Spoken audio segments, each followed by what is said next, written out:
नमस्कार, अभिवादन स्वीकार कीजिए जनहित इंडिया का। आजमगढ़ जनपद के सुखदेव पहलवान स्टेडियम में आयोजित 4 दिवसीय खेल महोत्सव का समापन बीती रात रंगारंग कार्यक्रम द्वारा हुआ। वहीं सांसद खेल महोत्सव के समापन में सांसद मनोज तिवारी ने भी हिस्सा लिया। इस दौरान सांसद निरहुआ व खेल युवा कल्याण विभाग राज्य मंत्री गिरीश चंद्र यादव, सांसद मनोज तिवारी व अभिनेत्री आम्रपाली दुबे ने खिलाड़ियों को पुरस्कार देकर सम्मानित किया। इस 4 दिवसीय सांसद खेल महोत्सव में कुल 500 प्रतिभागियों ने प्रतिभाग किया था। समापन अवसर पर मनोज तिवारी ने आजमगढ़ सांसद निरहुआ को बधाई देते हुए कहा कि आजमगढ़ के विकास के लिए लगातार काम कर रहे हैं। इससे साबित हो रहा है कि इस बार लोकसभा के चुनाव में आजमगढ़ की जनता पिछली बार से ज़्यादा मतों से विजयी बनाकर सांसद बनाने का काम करेगी। वहीं सांसद मनोज तिवारी ने यह भी कहा कि जो कार्य पिछले 10 वर्षों में नहीं हुआ है, वह कार्य आजमगढ़ सांसद दिनेश लाल यादव निरहुआ ने 1 वर्षों में कर दिखाया है। तो आइए देखते हैं सांसद खेल महोत्सव की कुछ झलकियां।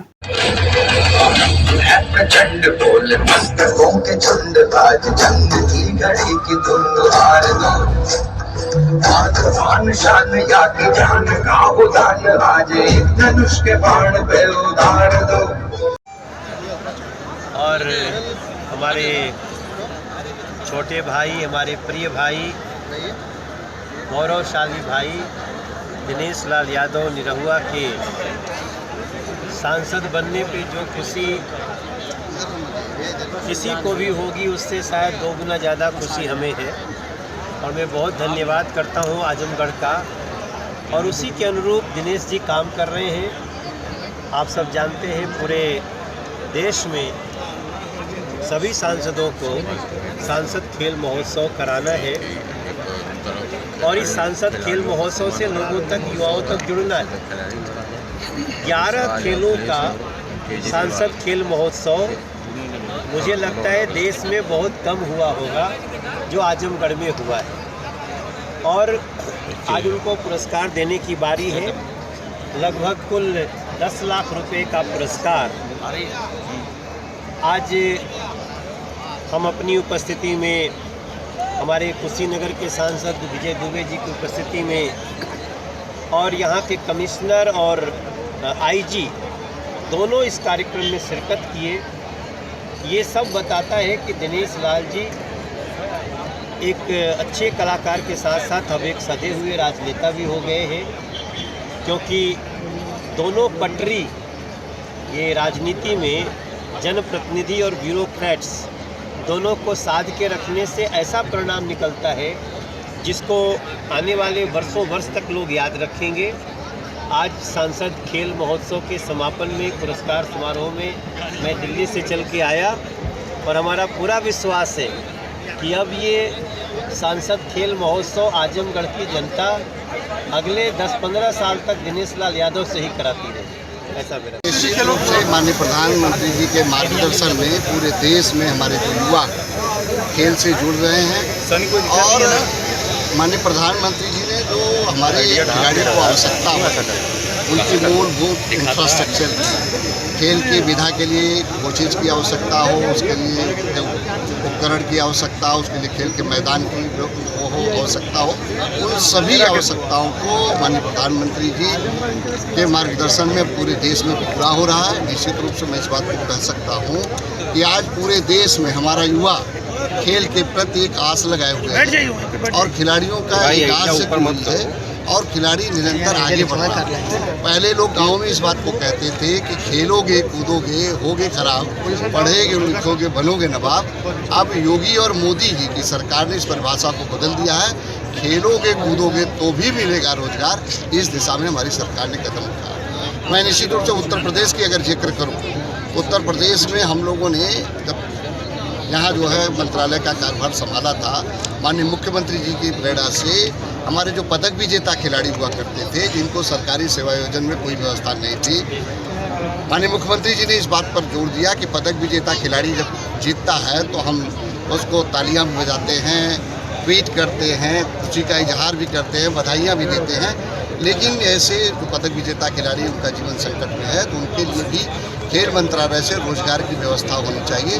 और हमारी सरकार ने पदक विजेता खिलाड़ियों के लिए जो क्लास 2 के पद पर भरने की प्रक्रिया जो है घोषणा किया, और जो लोक सेवा आयोग की परिधि के थे, लोक सेवा आयोग की परिधि से बाहर करके सीधी भर्ती के माध्यम से हम लोगों ने रोजगार दिया।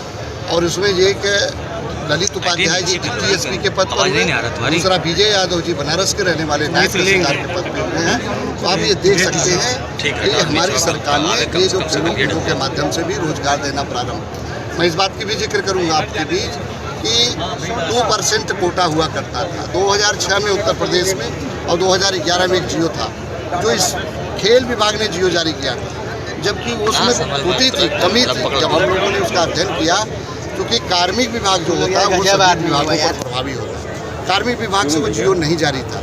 हम लोगों ने 7 जनवरी 2022 को कार्मिक विभाग से जियो जारी कराकर 2% कोटा भरने के लिए पूरे उत्तर प्रदेश में प्रक्रिया प्रारंभ किया। इसका परिणाम रहा कि 534 कुशल खिलाड़ियों की पुलिस भर्ती प्रक्रिया प्रारंभ हो गई। हम अतिशय उनको नियुक्ति देने वाले हैं और अन्य विभागों में भी नियुक्ति प्रक्रिया प्रारंभ होने की। हमने उत्तर प्रदेश में पहली बार, आप समझ सकते हैं इतनी दिनों तक सरकार चली बिना कोई खेल नीति नहीं बनी, खेल नीति बनाया।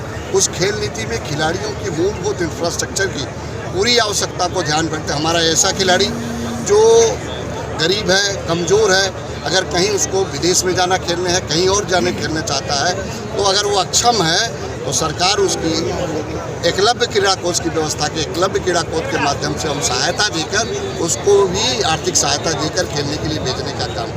हमारा ऐसा खिलाड़ी जो अगर कहीं जा रहा है, किसी दुर्घटना में घायल हो गया, तो उसके लिए भी हमने खेल नीति में इस व्यवस्था किया कि 5 लाख रुपए की इलाज की व्यवस्था किया है। ऐसे खिलाड़ियों के 5 लाख रुपए की इलाज की व्यवस्था की। बहुत सारे प्रतिभावान खिलाड़ी आजमगढ़ में अलग अलग क्षेत्र, अलग अलग खेल में, तो उनको हम प्रोत्साहन भी देंगे और आगे बढ़ने के लिए उनको मदद भी करेंगे। सर, इस प्रतियोगिता का आयोजन आगे भी होता रहेगा क्या? लगातार होता रहेगा, क्योंकि हमारे प्रधानमंत्री जी का कहना है खेलेगा इंडिया तभी आगे बढ़ेगा इंडिया।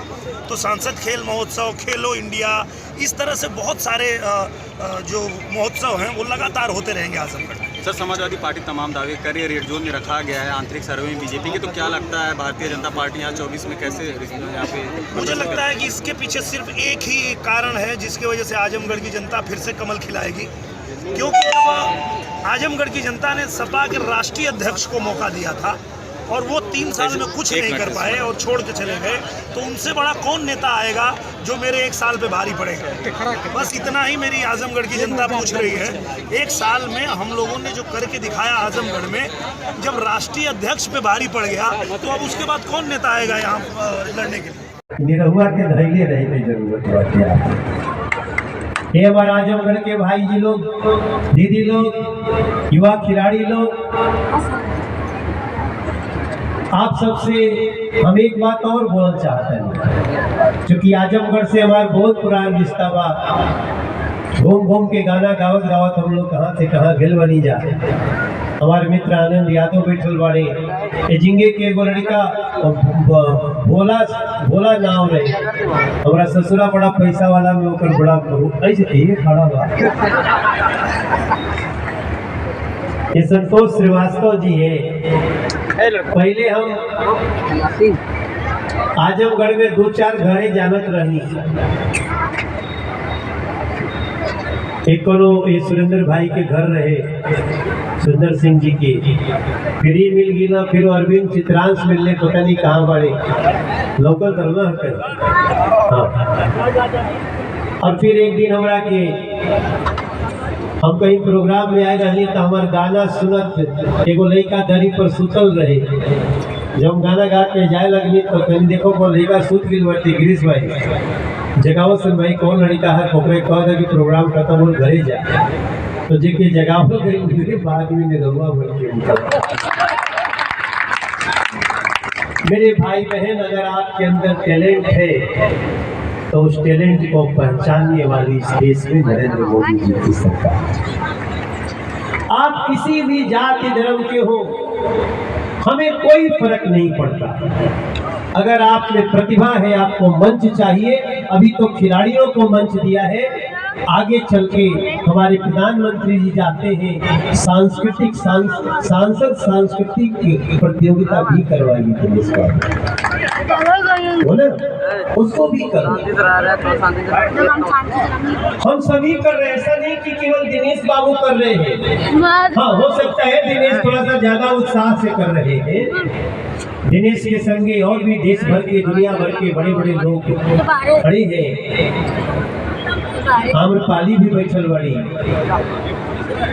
तो हमारे बस आज के दिन इतने प्रार्थना बाटे कि आप सब अपने अपने घरों के बच्चों को बताइए कि अगर तुमको कहीं भी खेलने का मौका नहीं मिला, कहीं एथलेटिक्स का मौका नहीं मिला, कहीं फुटबॉल वॉलीबॉल का मौका नहीं मिला, तो सांसद खेल महोत्सव का इंतजार करना।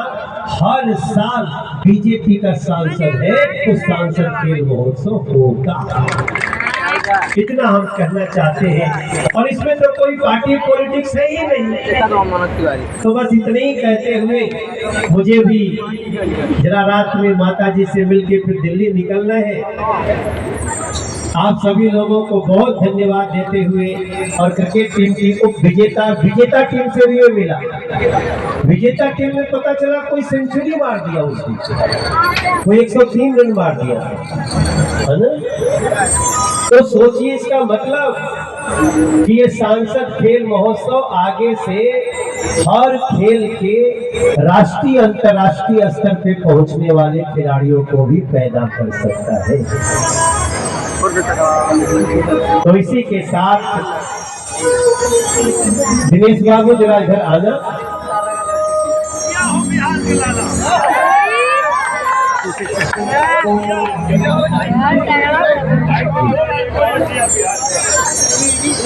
वैसे तो लोग देश में दुनिया में दिनेश लाल यादव को एक गायक के रूप में जानते थे, एक अभिनेता के रूप में जानते हैं, लेकिन हम जितना दिनेश लाल यादव के जानता नहीं, एक बहुत बड़ा इंसान भी इनके अंदर छुपल हुआ थे। बहुत सुंदर इंसान, विनम्र इंसान। और हम देखत रही मंच पे अपने से बड़ा लोगन के पैर छू के प्रणाम करें। ये दिनेश का बनावटीपना नहीं है, दिनेश लाल यादव ऐसे ही है। कई लोगों को सीखने लायक बातें हैं, वरना इतना बड़ा होने के बाद झुकता कौन है। टूट जाते हैं लोग लेकिन झुकते नहीं। दिनेश लाल यादव उनमें से अलग है। मेरी खूब हमारा आशीर्वाद बटे उज्जवल तोरे खातिर। अभी हम 1 साल पर आयल बानी, हमार मन करता फिर 3 साल पर आई, 4 साल पर आई, 5 साल पर आई, फिर एक दिन हम 15 साल पे आई।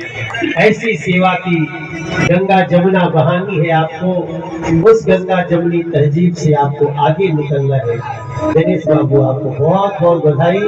और मनोजवा तो जब कहबो तब तो आई।